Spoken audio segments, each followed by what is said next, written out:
Donald Trump is threatening to create a huge headache for Sir Keir Starmer by rejecting the UK's top two choices as ambassador to the USA. Republican sources have revealed the new US president could turn down the appointment of former Foreign Secretary David Miliband as our man in Washington. It follows warnings that Mr. Trump could reject Peter Mandelson, the Labour grandee who is Downing Street's official choice for the role. Mr. Miliband, who once stood for the Labour leadership, is understood to have lobbied Number 10 to give him the job if Lord Mandelson is unable to take it up. An ally of the president said, "Trump doesn't like Peter Mandelson, but he has no time for David Miliband either. These lefty political appointments are bizarre." They suggested the outgoing ambassador Dame Karen Pierce should have been kept in the job, adding, "Miliband would never get to be ambassador. No one called Miliband will stand a chance." The president has to accept letters of credence before an ambassador can take up their post in Washington. This is usually a formality, but Mr. Trump has repeatedly shown he is willing to break with convention as well as to get tough with Britain, one of America's closest allies, and could veto the UK's deal to hand over the Chagos Islands, where there is a joint US-UK military base, to Mauritius. However, he held out an olive branch to Sir Keir today, and said he was weighing up making his first overseas visit of his second term in the White House to the UK, although Mr. Trump pointedly said he could head to the Middle East instead. Speaking to the BBC on board Air Force One, Mr. Trump said he would have a phone call with the Prime Minister over the next 24 hours. He said, "I get along with him well. I like him a lot. He's liberal, which is a bit different from me, but I think he's a very good person and I think he's done a very good job thus far. He's represented his country in terms of philosophy. I may not agree with his philosophy, but I have a very good relationship with him." The president added the UK was being considered as the destination for the first international trip of his second term. He said, "It could be Saudi Arabia, it could be UK. Traditionally it could be UK." Sir Keir most recently met with Mr. Trump at Trump Tower in New York during the presidential campaign. The pair also spoke on the phone following Mr. Trump's election victory, with Downing Street saying both men agreed the relationship between the UK and the US was incredibly strong and would continue to thrive. Following Mr. Trump's inauguration on January 20, Foreign Secretary David Lammy indicated Sir Keir would visit Washington within weeks. Mr. Trump's close ally Elon Musk has heavily criticized Sir Keir in recent weeks as the billionaire owner of Tesla and SpaceX piled pressure on the Prime Minister to order an inquiry into grooming gangs. Here is a summary of internet users' reactions. Britain needs someone who talks business and who can suggest ways of improving the ability of British and American nationals to live and work in each other's countries and travel more freely. That is what a special relationship suggests.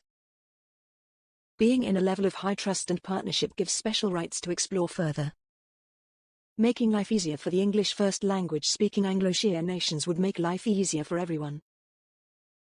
It's more than just defense. It is also cultural closeness and a strong shared history. I would send Penny Mordaunt, no longer a Conservative MP. She is straight-talking like Trump and would go down a storm as she values the UK and its business acumen and has been in place for international trade before. She would crush it. Where is the story about Trump, on Saturday, saying of Starmer, "I get along with him well. I like him a lot. He's liberal, which is a bit different from me, but I think he's a very good person and I think he's done a very good job thus far. He's represented his country in terms of philosophy. I may not agree with his philosophy, but I have a very good relationship with him. I am sure the readers would be interested." A sticky situation this puts the UK in.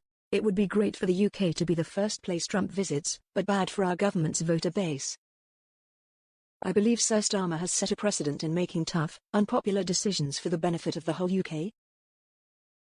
I understand as a convicted felon by our law he should not be allowed into the country. I believe inviting a known criminal with a derogatory and insulting attitude towards the UK should not be allowed. Trump said he and Starmer get along well despite their divergent political views and that they were due to have a call this weekend. He's liberal, which is a bit different from me, but I think he's a very good person and I think he's done a very good job thus far. I may not agree with his philosophy, but I have a very good relationship with him. If Starmer gets down and begs, perhaps he can persuade Boris Johnson to be the American ambassador. Given he has been both a PM and foreign secretary, Trump likes him and he was born in New York City, he would be a good choice. No. Starmer intends to exclude Nigel from the UK owing to concerns regarding his fear of Nigel. Great to hear that the two lefties are considered unsuitable. Their egos will take a massive dent. The word could not will end of story. No way. Trump said Starmer was doing a good job. He won't allow any left-winger into the post, thank goodness. The post needs a professional diplomat. Peter has had his day. David would be made a better Labour leader than Ed, of course, but his ship sailed when he failed to take on Gordon Brown for the Labour leadership and when he left the House of Commons. I don't think so. God help us if David Miliband ever got into power. Good on you, Trump. We don't want them either, in whatever role. I have an idea that David Miliband is great buddies with Hillary Clinton, so that's a big no-no. Leave incumbent in place. Simple solution: leave existing ambassador in place. Well, got deactivated for telling the truth. This rag loves the deactivated case, so goodbye from me. We'll move to another paper. What a choice. Political lightweight and current CEO of the Thunderbirds Ago NGO, or political heavyweight mired more than once in scandal. No wonder neither are attractive to Trump.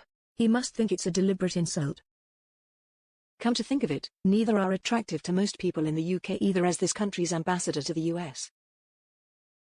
The problem with the day is that they get all their supposed inside information from former member of a banned far-right terrorist group, Sebastian Gorka, whose views are, to say the least, somewhat coloured. Who could blame Trump? Working with two failed politicians in Madelson and Miliband, Cameron was bad enough. I'll expect Keir will end up sending Rayner, who would have a better and closer relationship. Mr. Trump is 100% by saying no to these two dropouts. Has Labour considered outsourcing the position to other parties? You got to face it, supporters of Re-F UK. Our Nigel's tongue only goes so deep, but still that isn't quiet enough for Trump. Mandelson and Miliband couldn't have chosen a worse pair. Penny Mordaunt is the best candidate we have QT present. Surely it is not up to Trump to decide. Governments have to work with other countries' representatives. It is his right to accept the proposed person, and he won't accept left-wingers. Newsflash: there is no special relationship between the US and the UK. There hasn't been for quite some time. Your side ended it long ago. A nation that has police chasing people over social media posts rather than criminals and threatens to extradite one of our citizens in order to prosecute him is not friendly. A nation that sends people, officially, to interfere in our elections is not friendly. President Trump may say some nice things in public about Sir Keir, but remember the old adage: keep your friends close and your enemies closer. But remember that the UK chose to sever the special relationship. Brexiters #took back control, but having made a complete #holics of it, are desperate for a foreigner like Trump to take over control. Thankfully there are those of us who will resist the UK being a vassal state. The politicians made complete holics, dear, not the people. Absolutely want someone like Trump in power in the UK, would perhaps save us.